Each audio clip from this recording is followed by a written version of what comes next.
The environmental impact of Bitcoin has been a major topic of debate, especially in recent years. The world's most environmentally expensive game of guess the number. This anonymity has a price, and the planet is paying it. This is a medium-sized European nuclear power plant. It produces between 11 and 12 terawatt hours of energy per year. And this is Australia. The energy consumption of the whole continent was around 244 terawatt hours in 2022. So what would you guess? How much energy does Bitcoin need? Or try this one. How high is the energy footprint of always-on devices per year in the US? I will tell you the numbers in a second, and we will explore how bad the environmental footprint of Bitcoin truly is. I've delved into several studies, both in favor and skeptical of Bitcoin, to shed some light on this contentious issue. The topic is more nuanced than you might think, so don't come to an early conclusion. First, we need to take a look at the absolute basics of Bitcoin, so we are all on the same page. Bitcoin is a cryptocurrency and works with a new form of networks called blockchain. Those networks don't involve a centralized entity and can't be controlled by a single person. That's what makes them so unique and implies new areas of application. They are running 365 days a year and can't be turned off, as it's a decentralized network. They are one of a kind, and Bitcoin was indeed the first blockchain of the world. In order to validate a transaction on the Bitcoin network, so-called Bitcoin miners have to solve a difficult mathematical puzzle for every block of the blockchain. A block contains the recent transactions or other data that needs to be validated on the blockchain. The first miner to solve the puzzle is rewarded in Bitcoin. As the network grew dramatically in the last couple of years and the difficulty increased, the mathematical puzzle is now insanely hard to solve, and millions of computers, nowadays operated by big companies around the world, are competing for the block reward. For each block, which is roughly every 10 minutes, only one miner gets the reward. It's like the lottery, but your chances are increasing with providing more computing power. It's hard to calculate the real power of Bitcoin mining operations. On the internet you can find a bunch of different sources, some with bad scientific methods, and sometimes even biased in favor of or against Bitcoin. In this video, we want to take a closer look at 3 different studies. One from the US government, one from a blockchain-related investment company, and one from a pro-Bitcoin scientist. There are 3 reasons why it's so hard to calculate the power consumption of Bitcoin. Firstly, many sizes of mining rigs are used. Secondly, Bitcoin mining companies are moving around the world all the time to find the cheapest source of energy. And thirdly, most mining companies don't track energy consumption data publicly.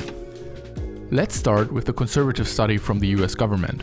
In the study, they use 2 different approaches to calculate the power consumption of Bitcoin, the top-down and the bottom-up approach. The top-down approach is using the Cambridge Bitcoin Electricity Consumption Index, short CBECI, as a main trustable source. The index estimates that global electricity usage associated with Bitcoin mining ranged from 67 terawatt hours to 240 terawatt hours in 2023, with a point estimate of 120 terawatt hours.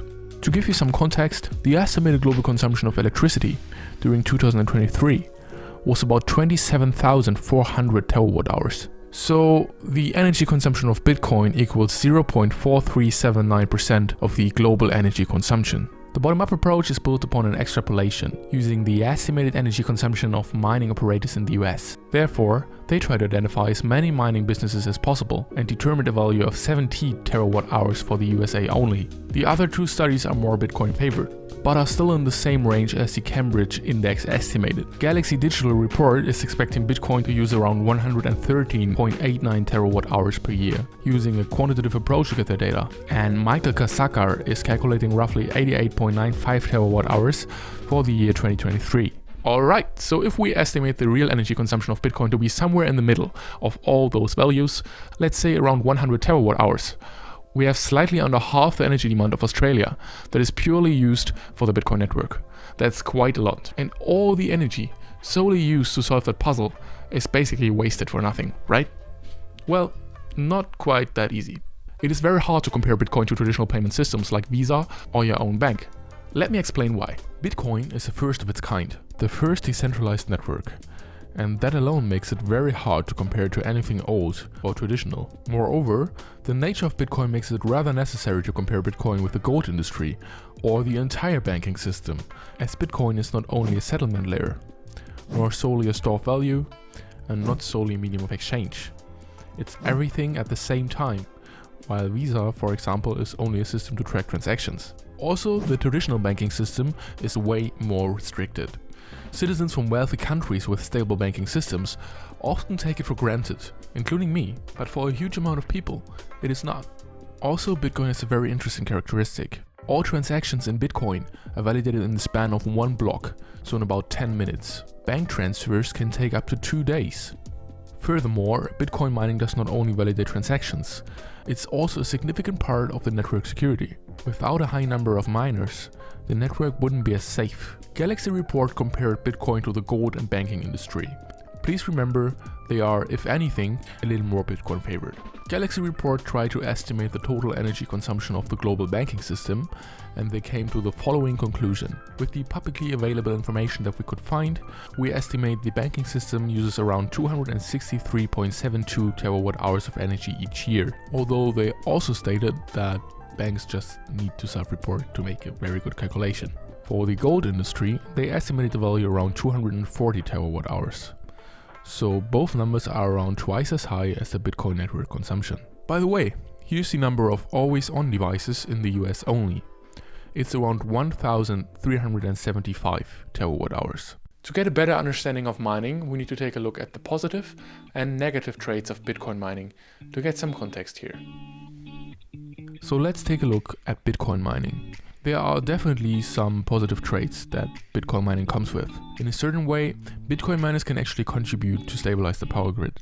And that's because they can use energy overflow. About 2.2k terawatt-hours per year are wasted, which is 19.4 times higher than the total consumption of the Bitcoin network. Bitcoin miners can simply use energy overflow overnight and reduce a little bit of the energy waste. Bitcoin mining can also help reduce methane emissions, as people figured out a way how to convert methane, that is a byproduct of oil and gas production, into energy that can be used for Bitcoin mining. The market logic is also favoring renewable energies.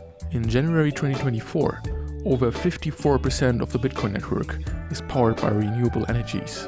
And as Bitcoin miners are on a continuous search for the cheapest energy, they also try to invent creative ways to use otherwise wasted energy. But of course, Bitcoin mining comes with negative traits too. Firstly, the energy consumption out of fossil fuels is still super high, and it's actually having a serious environmental impact right now, with around 46% of the network still powered by fossil energy. In the US, power grid infrastructure had to be updated as soon as miners operated in an area, as they need so much energy. With rising adoption of Bitcoin, the difficulty is likely to explode too, making the energy consumption of Bitcoin skyrocketing. Although 46% of the Bitcoin mining operations are still powered by fossil fuels as of now, the number dramatically dropped in the last couple of years. But why do miners invest so much into renewable energy? Miners favor cheap energy. That's all they care about. Due to the recent CO2 taxes all over the world, renewable energy is getting cheaper and cheaper, as it's the form of energy that is first to meet demand. And if you produce the energy yourself, for example if you use a hydroelectric power station, it's even cheaper. That's why the capitalistic, rational-oriented mining companies are moving to renewable energies as fast as possible to cut their cost. As renewable energy is the cheapest way to mine Bitcoin, mining companies are actively working on exploring new unused forms of renewable energy. Buying energy power from overflows at night is one option, or sometimes they just use solar powered systems to mine Bitcoin. Obviously, for most of them, their own profit is the main motivation. They are also reducing the carbon footprint too, so that's a win-win, I guess. Before we come to the conclusion, I quickly want to talk about one piece of the equation that is mostly forgotten: the Bitcoin Lightning Network. Bitcoin's biggest problem is scalability. That's why the Lightning Network, that a few people have been working on in the last couple of years, can be a big game changer. With this network, Bitcoin is already able to handle millions of transactions per second. At the moment, it's just a little bit hard to use, but that might definitely change in the future. So now, as we got a better picture of the whole topic, there's just one question left. And that is the energy consumption of Bitcoin acceptable to power a new generation of blockchain systems at that point in time? The answer to that question is highly subjective and fundamentally depends on how much you value the Bitcoin system. Either you think Bitcoin is absolutely worthless and will just disappear into insignificance, or you think it's here to stay as a store of value, to be in coexistence with the traditional banking system. Or maybe you even think it's going to replace the whole traditional banking system. And based on that beliefs, you can decide yourself. At this point in time, you can count me into group 2, but that might change anytime soon. Have a great day.